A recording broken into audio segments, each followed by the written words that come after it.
repose-toi. Autant que tu travailles, il faut que tu te reposes, que tu te relaxes. Et justement, j'ai le sentiment que c'est seulement quand tu as réellement travaillé, quand tu peux réellement être fier de toi-même, que tu peux prendre des moments pour te relaxer. Prendre des moments où tu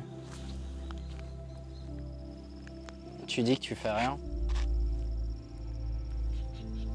et où tu essayes de t'y tiendre. Parce que dans ces moments-là, en tout cas pour moi, j'ai tellement le sentiment de toujours vouloir faire et de toujours dériver ma valeur de ce que je fais que je dois me forcer.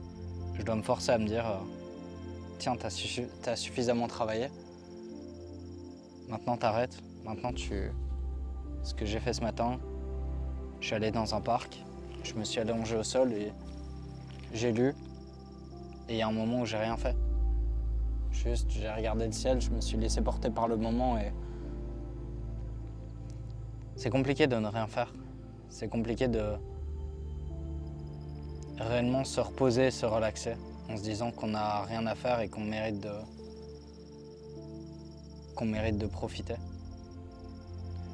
Qu'on mérite de juste laisser son corps et son esprit se régénérer.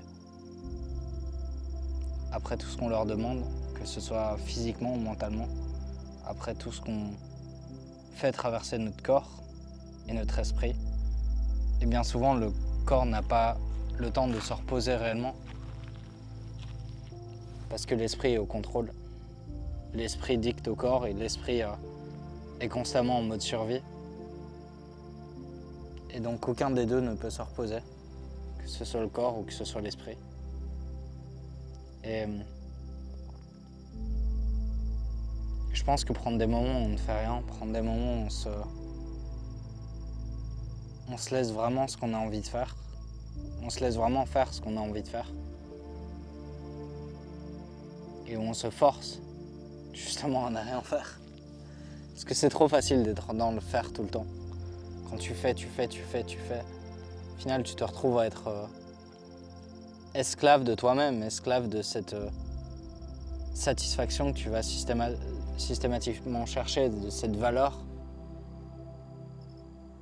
que tu acquiers soi-disant en faisant. Sauf que selon moi, quand tu fais tout le temps, c'est contre-productif. Faut avoir des moments où tu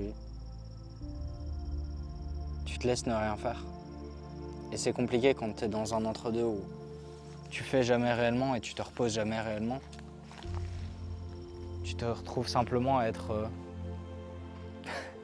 constamment dans ce truc où tu es dans un entre-deux. Tu sens que tu as besoin de repos parce que tu es fatigué, mais tu as procrastiné sur toutes les choses que tu avais à faire. Et donc tu sens que tu ne mérites pas ce repos. Tandis que quand tu as pu te donner cette opportunité de faire et te mettre pleinement dans l'action et d'être réellement allé au bout de toi-même et de dire que tu as fait de ton mieux, c'est à ce moment-là où tu pourras sentir que tu mérites ce moment de relaxation. Et donc c'est un équilibre très compliqué à trouver, selon moi, mais qui se fait avec la pratique. Et étant moi-même un très grand procrastinateur, j'arrive seulement maintenant, de par le fait que j'ai des heures qui sont imposées, à retrouver une relation un peu plus saine à tout ça, dans le sens où j'ai pas le choix, quand je dois y aller. Mais donc les moments qui sont créés, les moments que j'ai off, ils sont vraiment pas nombreux, mais je fais en sorte que ce soit des moments de qualité. Et dans ces moments-là, c'est frustrant parce que j'ai parfois envie de faire d'autres choses. J'ai envie de faire des choses que j'ai pas l'occasion de faire d'habitude, c'est-à-dire prendre du temps pour explorer un peu plus, etc. Aller dans la nature, marcher. Mais je reconnais qu'il est important de s'écouter et de se dire tiens, si je m'écoute réellement maintenant, si j'écoute mon corps, si j'écoute mon esprit, je suis fatigué, j'ai besoin de repos. Et si je veux pouvoir maintenir ce rythme et garder une relation saine avec ce que je fais, il est important que je m'impose de maintenant prendre ce repos.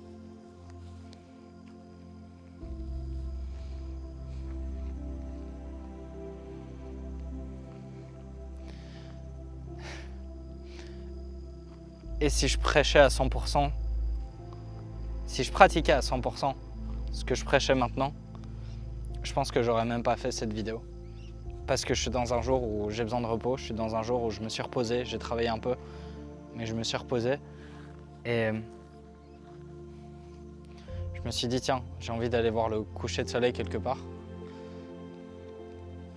Et je me suis dit, tiens, est-ce que je fais cette vidéo ou pas? Je suis un peu tombé du côté où je me suis dit, tiens, allez, on va prendre l'opportunité du moment, on va faire une vidéo. C'est toujours bien d'avoir du contenu en plus, mais c'est une preuve qu'on peut toujours s'améliorer. C'est une preuve qu'on peut toujours aller un peu plus vers cet équilibre et qu'on n'a pas besoin d'être parfait, qu'on a juste besoin de s'écouter. Faire cette vidéo, ça va me prendre 10 minutes. Après, je pourrais dégager mon esprit et profiter de ce coucher de soleil. Les couleurs, le rose qui arrive là. Ça va être joli, donc autant que tu travailles, et quand tu travailles, fais-le à 100%, mais quand tu te reposes, fais-le aussi à 100%. C'est la seule manière dans laquelle tu pourras réellement profiter de ces moments de relaxation. Sinon, ils n'auront aucune valeur.